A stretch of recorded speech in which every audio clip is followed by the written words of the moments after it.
계절들을 막아줄 거란 그런 말로 너를 붙잡을 순 없지만 많은 계절을 마주친 너에게 이 마음 하나 비춰주려 해 떠나는 거는 마음이. Halo semuanya, perkenalkan nama saya Vera Stefani dari kelas 10-4. Di sini saya akan menjelaskan tentang bakteri.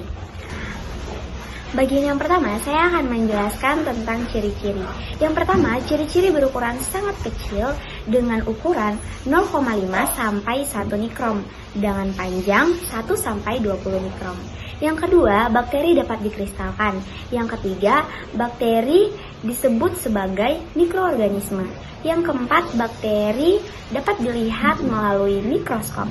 Yang kelima, bakteri hanya memiliki satu sel atau yang disebut dengan uniseluler. Bagian yang kedua, saya akan menjelaskan tentang struktur bakteri.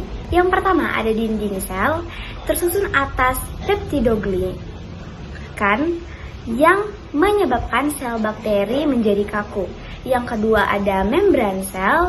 Membran sel berfungsi untuk mengendalikan transport zat menuju ke dalam atau di luar sel. Yang ketiga, ada kapsul sebagai lapisan yang berfungsi untuk melindungi sel dari lingkungan.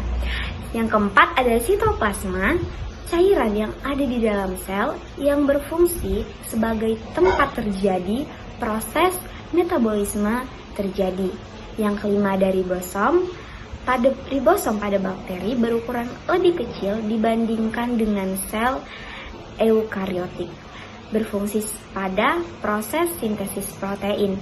Yang keenam, ada pili. Pili adalah struktur yang melekat pada membran plasma yang berbentuk seperti bulu-bulu kecil yang berfungsi sebagai alat pelekatan. Yang ketujuh, ada flagella, merupakan struktur tambahan, fungsinya sebagai alat gerak pada bakteri. Bagian yang ketiga, kita masuk ke bagian yang ketiga, yaitu bentuk-bentuk bakteri. Bentuk-bentuk bakteri terbagi menjadi 3. Ada bulat atau kokus, yang kedua spiral, dan yang ketiga bentuk batang.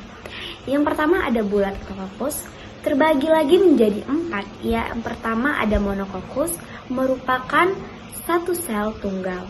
Yang kedua ada diplococcus yang memiliki 2 sel. Yang ketiga ada streptococcus yang merupakan lebih dari 4 sel. Dan yang keempat ada staphylococcus yang memiliki lebih dari 4 sel dengan seperti berbentuk anggur. Yang kedua ada bentuk spiral atau spirillum. Terbagi menjadi 3. Yang pertama ada spiral, yang kedua ada spiroseta, yang ketiga ada vibrio. Dan bentuk yang ketiga ada bentuk batang atau bacillus. Bentuk batang terbagi menjadi 3. Yang pertama ada monobasil yang memiliki 1 sel tunggal. Yang kedua ada diplobasil yang memiliki 2 sel tunggal. Dan yang ketiga ada streptobasil yang bentuknya seperti rantai. Kita masuk ke bagian yang keempat, yaitu peranan bakteri. Peranan bakteri terbagi menjadi 2, yaitu menguntungkan dan merugikan. Kita bahas yang pertama, yaitu menguntungkan. Menguntungkan adalah membantu menguraikan sisa pencernaan dan membantu menghasilkan vitamin K yang berguna untuk pembekuan darah yang disebut Escherichia coli. Yang kedua, pembuatan bahan makanan dan minuman seperti yogurt dan keju yang berasal dari bakteri Lactobacillus casei. Peranan yang kedua ada merugikan. Contohnya yang pertama ada Vibrio cholerae yang menyebabkan penyakit kolera pada manusia. Yang kedua ada Clostridium tetani yang menyebabkan penyakit tetanus pada manusia. Bagian yang kelima ada cara bakteri bereproduksi. Nah, reproduksi bakteri ini terbagi menjadi 2, yaitu seksual dan aseksual. Seksual adalah berupa pertukaran atau perpindahan materi genetik DNA, disebut juga dengan rekomendasi genetik. Rekomendasi genetik menghasilkan 2 sel bakteri dengan materi genetik kombinasi keduanya. Reproduksi seksual pada sel melakukan 3 metode. Yang pertama, transformasi, merupakan proses perpindahan materi genetik DNA secara langsung ke dalam sel bakteri. Yang kedua ada transduksi, merupakan proses perpindahan materi genetik DNA dari suatu bakteri ke bakteri lain melalui perantara, yaitu bakteri Yophthalma.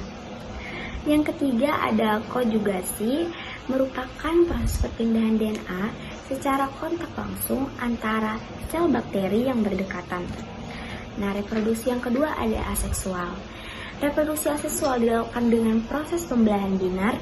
Pembelahan binar dapat menghasilkan salinan genetik dari sel induk secara tepat dan banyak jika kondisi lingkungan menguntungkan. Reproduksi aseksual melalui 3 proses aseksual, yaitu yang pertama, pemanjangan sel sehingga terjadi penggandaan pada sel induk. Kemudian dinding sel dan membran plasma akan membelah. Yang kedua ada septum atau pembatas ruang sel akan membelah. Dan yang ketiga ada septum mulai terbentuk dan DNA akan terpisah. Dan akhirnya sel terpisah menjadi 2. Itu saja yang dapat saya jelaskan tentang materi bakteri. Semoga yang dapat saya jelaskan bisa bermanfaat bagi teman-teman semuanya. Mohon maaf jika ada kekurangan. Sekian, terima kasih. Bye.